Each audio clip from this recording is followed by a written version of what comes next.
Wow, what a great introduction. Okay, the true confessions time here before we bring our panel on. How many of you took Economics 101? Right, most of us. How many of you dozed in Economics 101? Now be honest, now okay, I actually had a reputation in college. I used to be a sloucher in a chair. I'd slouch through classes. I was draped myself over 3 chairs.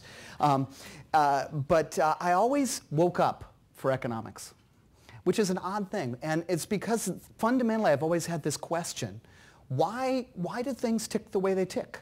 And one of the ways that you could answer that question is if you were in science, you'd say chemistry or biology or physics. But if you're going to study the human condition, you study our behavior. And one of the great ways to study is how we go about making a living. And so I have to tell you that I personally am really excited about this panel because underneath it is the fundamental question that we've been grappling with. How is it that we came to have the system that we have today? What are the fundamental economic drivers behind it? What are the financial mechanisms that enable it? And what is the way that those finances and those money forces come together in DC to define what the policy framework is? So with that introduction, I want to bring up to the podium my esteemed guests. Jeff Madrick is an economist and the author of Age of Greed. Would you leave the back title slide up for me? Thanks. Back one. Yeah, that's good. And Fred Kaufman, who's an associate editor with Harper's, and Ken Cook, who is with the president of the Environmental Working Group. And it looks like I'm going to be down on this end. So let me get my stuff. So, gentlemen, thanks for being with me and being up here. Here's the thing: we have to not let these guys doze. Okay, so it's a tough job because we were given the post-lunch deal and everything else. So if it gets a little dozy, you guys raise your hand, and I'll try to stick a little sharper question in. So, okay, we ready? Yeah, you already see we've had trouble right from the start. I knew it. So, first of all, Jeff, I wanted to say thanks for being here. It's I had the chance to begin reading Age of Greed, Triumph of Finances, Decline of America, 1970 to the present. Fascinating economic history of what's happened to the United States in 1970 to now. And but one of the key premises in that book is that there's been a huge change in the way our finance system works, and indeed even some of the ways you might describe our economics. But before we go into that, let me just ask you this, simple sort of Economics 101. If I really wanted to understand the food system today, what's driving it? What's driving the companies behind it? What's sort of the main animus? What should I be paying attention to? Can you hear me? First of all, it's a pleasure to be here. It looks like a wonderful conference. I got here just in time to get some good lunch. Good. Thank you. I'm going to talk about some old verities of the economy and how they apply today.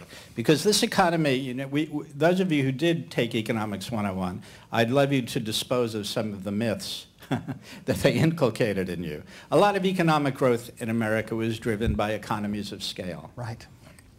Huge production, huge distribution. It wasn't only the production economies of scale. We know that best in the automobile, Henry Ford. But there were huge economies a generation before Henry Ford in steel, in oil, and so forth. One of the great innovations, and Karen was talking about meat just now, one of the great innovations, of course the general innovation was the efficient transportation system, the railroad system, and before that the canals. But within the railroad system, great technological innovation was the frozen railroad car. So you could transport meat out of Chicago. What that allowed you to do was develop another economy of scale. The bigger, the better. The bigger, the lower cost per unit of food, of output. That drove the American economy and American wealth since after the Civil War and in many respects before it. Ever since, and it has been the great stimulus in growth for the most part in the food industry. So it seems to me economies of scale, one of the fundamental principles of economics, generally is thought to be a good thing. Why is it a problem in the food system? One of the myths we always think about in economics and free market economics is choice. When you have a system devoted to mass production, you're actually reducing choice in favor of lower costs per unit. That, to me, is what best describes the current food system in America. The more you sell, the lower the cost. The lower the cost, the more you can spend on marketing. It ties in with mass distribution because there are marketing economies of scale. They began most productively, actually, with the radio, and it was carried to new heights with television. What happens is you begin to lose choice. Now, it's a trade-off. A lot of our wealth has depended on economies of scale, which is why people say it's good. But it is a trade-off. You lose choice.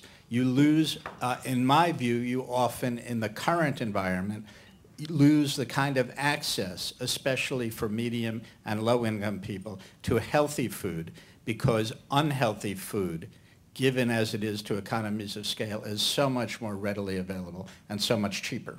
Well, let's get concrete about it. So we're losing choice. How do I see it? It looks to me, I look around, there's food everywhere.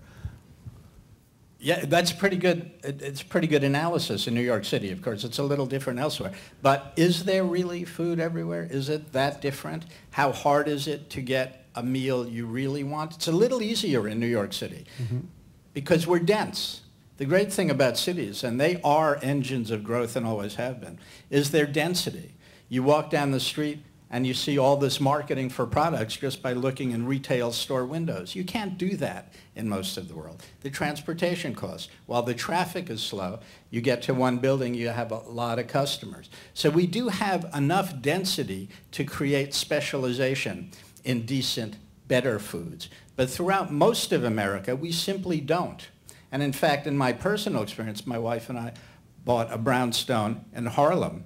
We used to live in Greenwich Village. It is much harder to go, and I'm a writer most of my life, so I stay home. It's much harder to get a decent, substantial meal in Harlem than it is down in Greenwich Village, and it illustrates the point very well.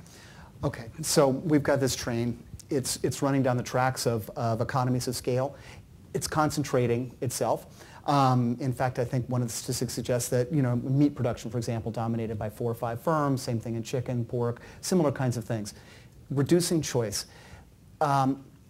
It is, on the other hand, delivering food at an incredibly inexpensive price for the consumer, who is, in fact, gotten poorer in America in the last 40 years. It's one of the interesting side effects. How do we strike the balance? What do we have to do? We don't have much time, but let me give you my general view. Because these big companies are driven by economies of scale, I simply do not think they are going to change because they have good nature, because they want people to eat better. I simply do not see a way out of government regulation, whether it's a tax on soda pop or a demand or actual outright prohibitions of some kinds of food. I do not see an alternative to that in the current economic environment, except in small areas, in small geographical areas, in certain parts of the market. And it's not only the food producers, it's the retailers. I mean, McDonald's is a mass marketing operation and very much determines in America what people eat and what people have access to. So yes, there have been great strides in keeping people from being hungry. There haven't been great strides in quality of food and health of food, and you are all very much aware of that, and probably for the most part, much more aware of it than I. Well, I think we're going to talk a little bit more about regulation and DC issues with Ken in a minute, but if you were to say to us, advise us, what is the right balance? Where do we find the right balance between choice, efficiency, scale, so that we can maximize across a broad span of values, not just economic profits, society's well-being, and how do we make that work in a regulation? I can't give you a specific blueprint. It's not my territory.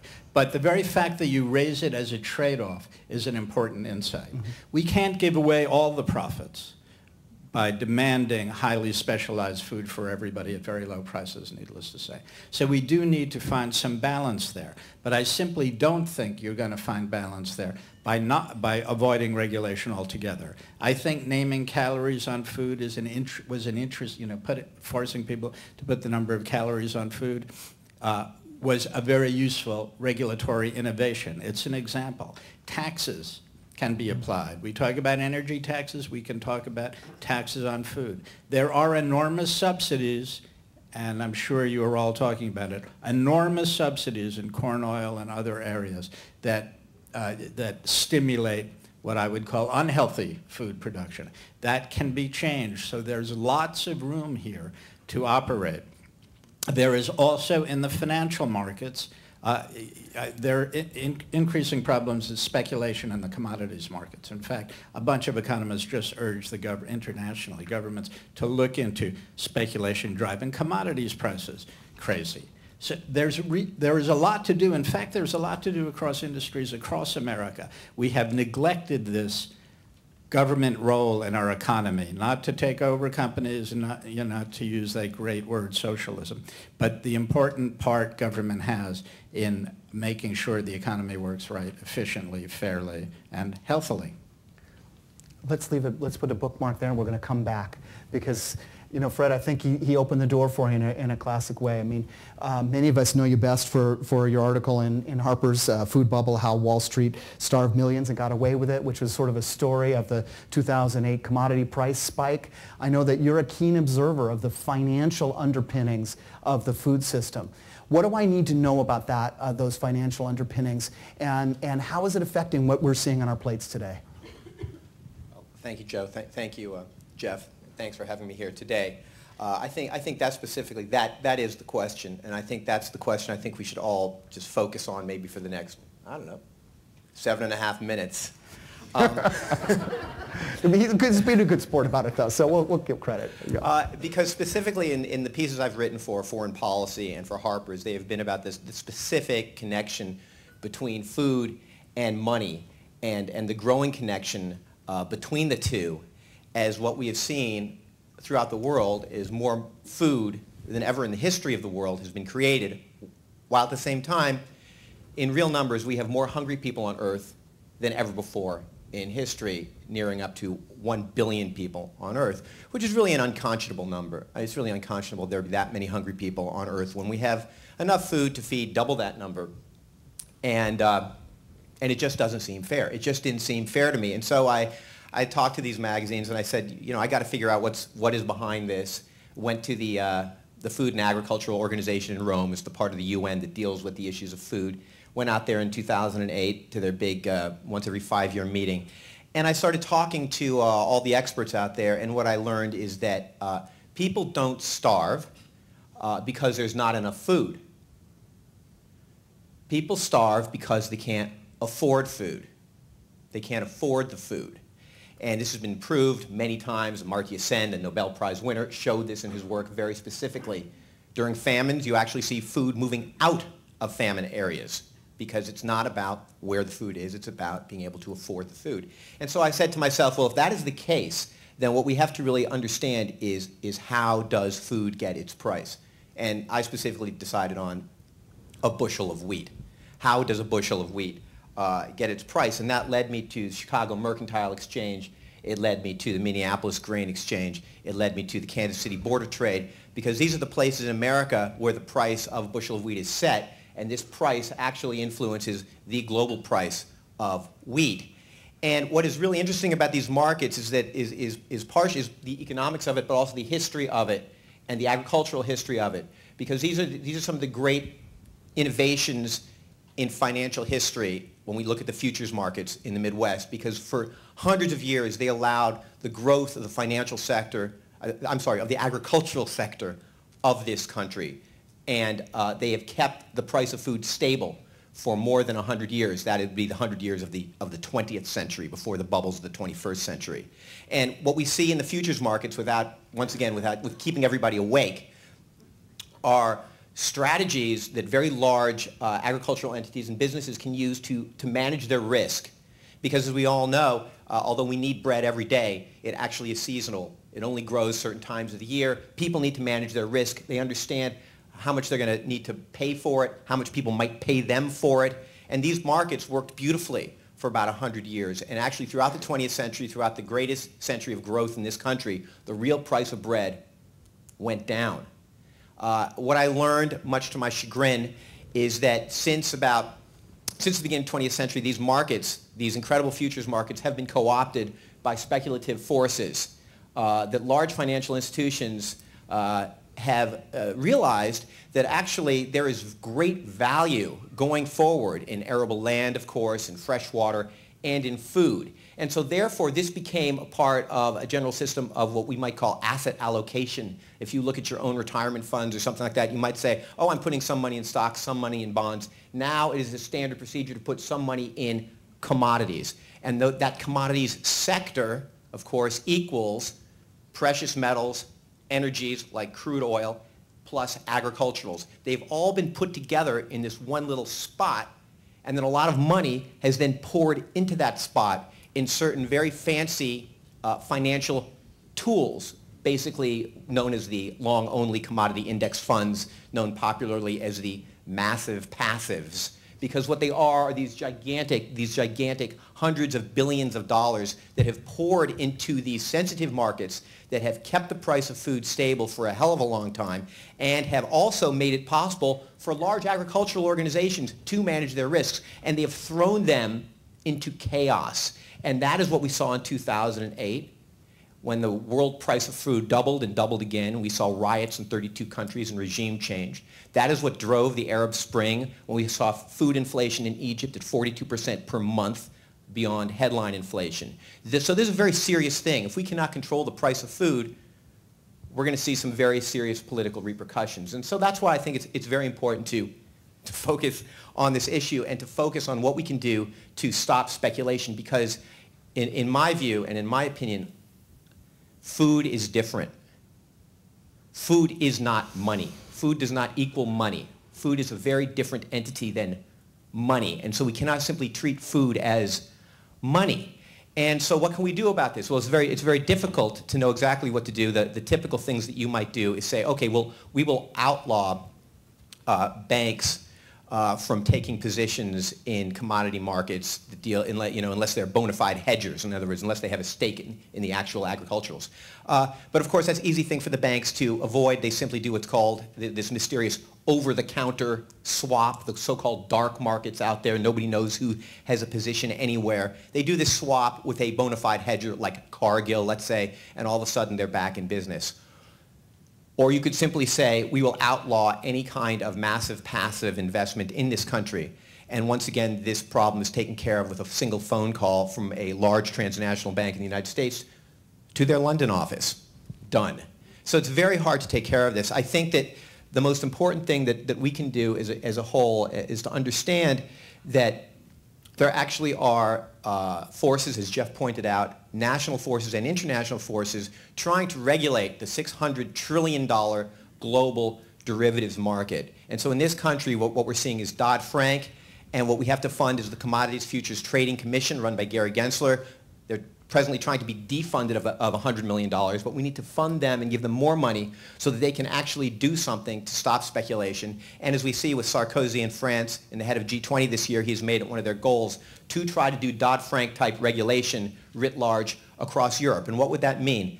That would mean that everybody has to declare position limits. Everybody has to know what position they're taking, and there have to be limits on what that position can be.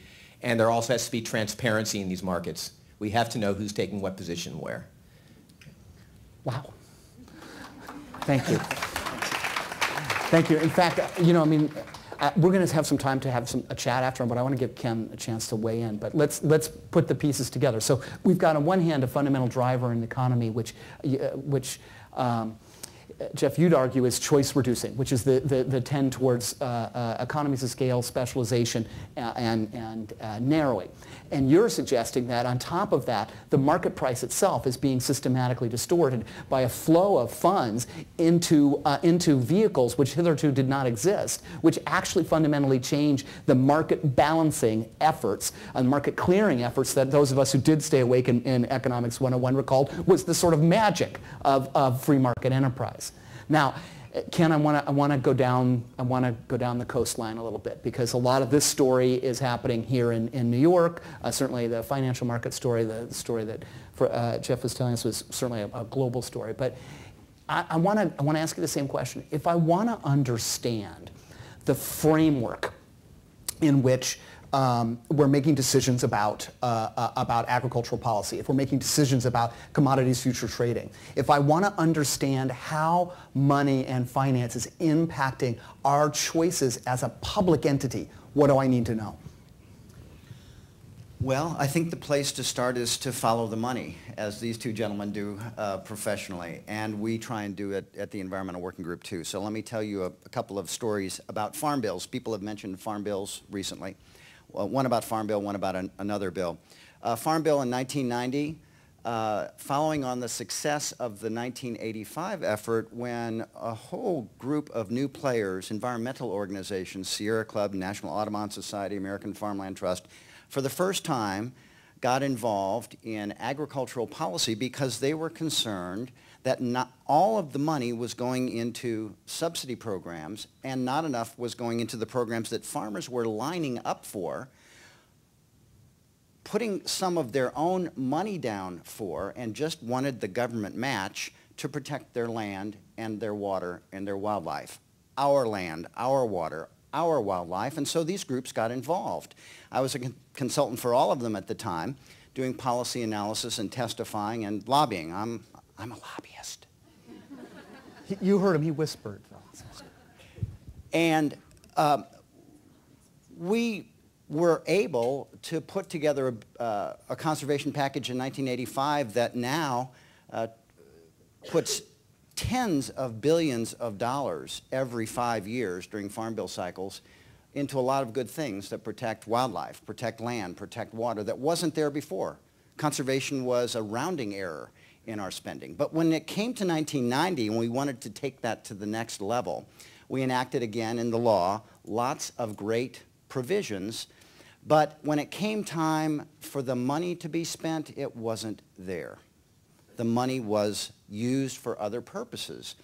And we began to understand that no matter how much the public would support the environment, no matter how much they valued water and wildlife and land conservation, if you followed the money, you saw that it was going for other purposes. And so at the Environmental Working Group, in order to make sure we could protect this conservation spending, we decided to follow the money and we started researching who was getting it. We now publish the names of every farm subsidy recipient for the last 12 years on the internet and the amount of money they receive. Has earned us friends in some quarters, earned us some adversaries in others, but the point is it's our money, not the recipient's money. It's your money, it's taxpayers' money, and we have a right to know how it's spent. And a lot of it is being spent for very worthwhile purposes, helping a lot of family farms, but a lot of it is not. I mean, if you're paying people who live in the middle of New York City a lot of money for a farm they own in Nebraska or Iowa or someplace else and never set foot on, that's not a good investment to me. If you're paying people who aren't even alive farm subsidy payments for years on end, that seems to me a poor investment. If you're paying Michelle Bachmann and her family farm subsidies, which she denies and then accepts, and then denies and then accepts. If you're paying for marching bands with farm subsidy money, something's very wrong. And so we followed the money. You can go on our website. It's generated thousands of news stories, which is the media angle. You've got to find a strategic intervention to get these stories out in tellable ways. Another story, just last year, again, about money and about the media. All this foment about school lunch and the need to fix it. And we know that for some billions of dollars, we could make a huge difference in the quality of the food our kids eat, right? We could give them healthier, fresh fruits and vegetables, healthier fare in general. For all that foment, at the end of a several-year debate, the school lunch program was only modestly increased in the amount of money that was spent, about $500 million per year. The president asked for just $1 billion on top of what we were now spending, far short of what was needed, and we only got $500 million. But Congress decided they had to find some way to pay for it. So if you follow the money, guess where we found the $500 million to pay for a school lunch program that mostly serves poor kids? From the food stamp program. We took it from the food stamp program, which now has 45 million people in it, half of whom are poor kids. So, follow the money. How do things like this happen? Follow some other money, and I've got some numbers here for you. If you look at accountability, and that's my theme today, if you look at accountability, there's one group in the food world that holds politicians accountable, and it's agribusiness, the subsidy lobby, the big food companies, and related interests. They hold Congress accountable. How do they do it? Well, in the last election cycle, just one cycle, they contributed $58 million to Congress. Going back to 1990, they've spent $500 million, $540 million in campaign contributions. That's one way they do it. Keep track of that number. Here's an even bigger one. Lobbyists. Lobbyists.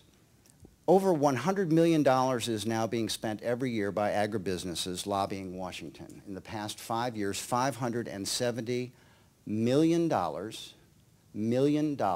spent lobbying to give us the food system that a lot of us in the room would like to change. So let me suggest a way we need to hold Congress accountable. We need to do what some other sectors have done, and the Environmental Working Group is incubating this project right now. Picture this. A year from now, if you can make it down to Washington, you're at a big event. And many of the food luminaries from around the world, from the journalism profession, chefs, leaders in industry, organic food, natural food leaders, they're there. Members of Congress, we're there honoring them because we have scored Congress for the first time across all the issues that matter to the food movement. What's the first one that matters? What's the first duty of a foodie? It's the same as the first duty of every restaurateur. Make sure everyone is served, dear. If they're hungry, they should have something to eat. From that to food safety, to what we're doing with the land with respect to ethanol and farm subsidies, to how we're treating our marine resources, right across the board, we want to announce the first national food scorecard where we look at members of Congress and we find who is this person who has voted to cut the budget for the brand new food safety bill that was passed just last year? Who has voted to cut the program that funds women, infants, and children nutrition, critical to these children's futures? Who has voted to drop protections for marine sanctuaries or continue funding for cotton subsidies? I want to know, and I want everyone to know who these people are, because that's the best way with the resources we have available. We don't have $500 million for lobbyists. That's the best way we can hold Congress accountable with the resources we have at hand, which is transparency, following the money, and holding people accountable. Thanks very much. So you guys have laid the challenge out for us pretty clearly. How do you yoke, restrain, and focus the natural forces and inclinations in the system so that they can maximize benefits across the way? How do you create a playing field so that price actually means something and that can clear a market effectively so that it's a fair price? And then ultimately, how can you diffuse the untoward influence of money in Washington by creating a level playing field based on an information and an accountability system? Now that's a great introduction. That's pretty good for an Econ 101 class, but I want to give you guys a chance to ask a couple of questions before we let these guys go, because the next panel is going to look at the same system from the eyes of people who are inside of it. Questions? Please, right here.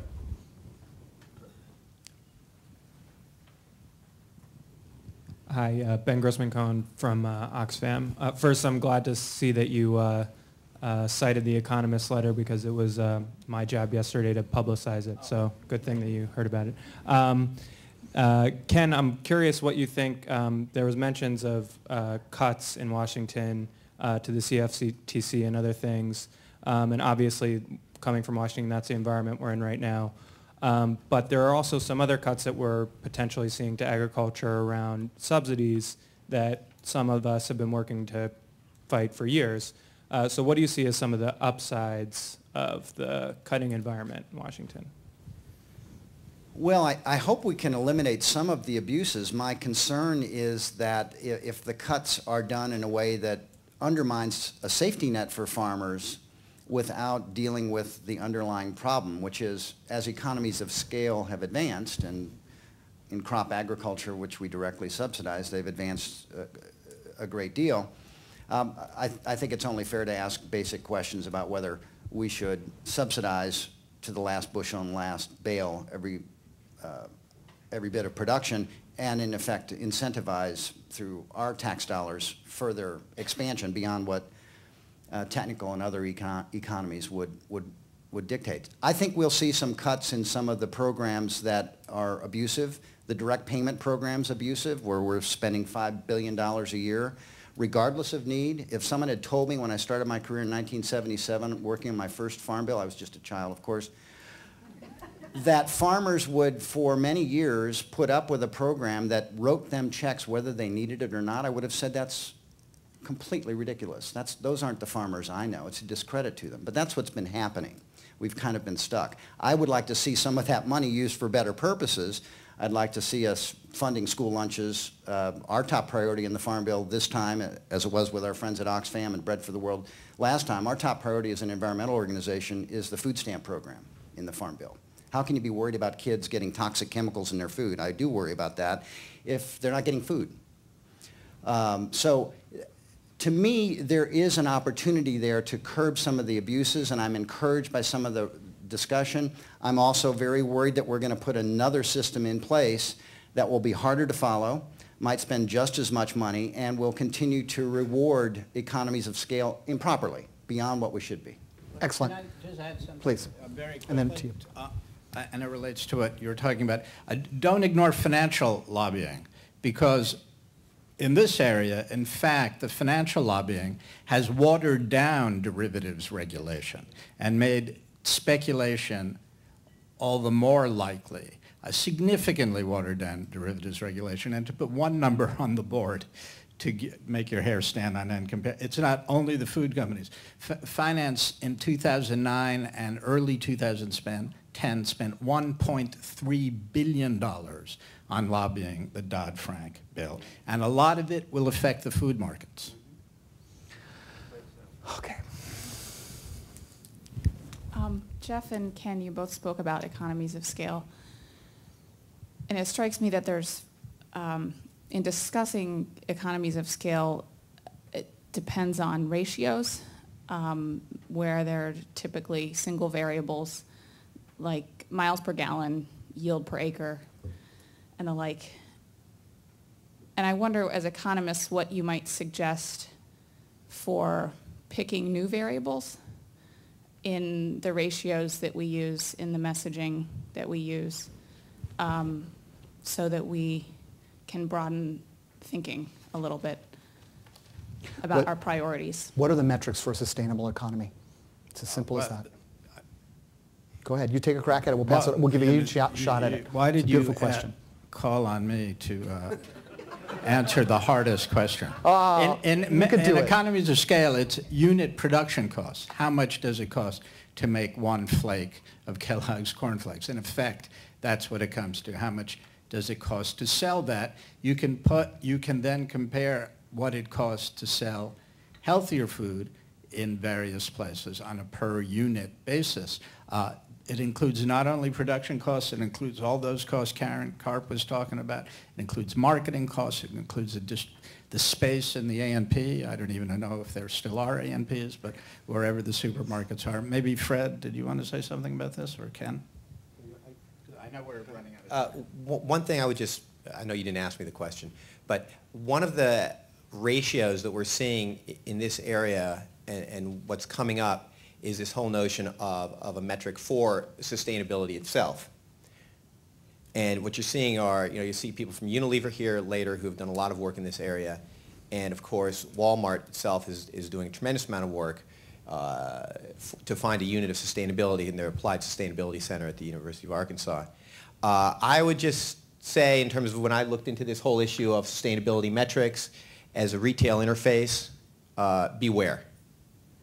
Because nobody at this point actually, with all of our knowledge, with all of our iPhones, we cannot measure how much input went into a kidney bean. We can't do it. So just beware when you start seeing speedometers on food. This is green, this is not so green, this lettuce costs this much, this toilet paper costs that much. That's marketing. Let's give Ken a shot. Well, I think just in general, the simpler and less compound the number of variables that you try and rate, the more straightforward it is. So by picking one, there are lots of disadvantages, but by picking one, at least you know what you're measuring. And so I think there are ways of chopping it up, but you know, these things are called externalities for a good reason. You know, it's because economists don't want to deal with them. And as a soil scientist by training, I kind of resent being an externality, but I understand that, we've got our own measurement problems in that field too. Everybody does. I think that's very good advice. Be mindful of rating systems that try and encapsulate too many of the values expressed around this room. And look what our values are. No child should go to bed hungry. Does anyone dispute that? We should treat animals humanely. Oh, I sold that one too. We shouldn't waste taxpayers' money on profitable operations if they can get by on their own and we have other needs. When we stay at the values level, the food movement is united. When we get in our issue silos, which this is a proxy for, when we get into those, we find it harder to work together, harder to communicate, and so forth. I think what we need to say to the powers that be in Washington is we are operating on a values level and we're evaluating you for how you're making decisions that affect the food system. Bring it into the light of day. Do the same with food companies. Make it transparent. And it can still be a little bit complex. It still can be nuanced. But once you're shining the light on it, once you're being transparent, you'll disinfect a lot of the flaws. And with that, I want to thank our three panelists. Give them a big hand. Good job, gentlemen. I think you can go up that way. Thanks so much. Good work.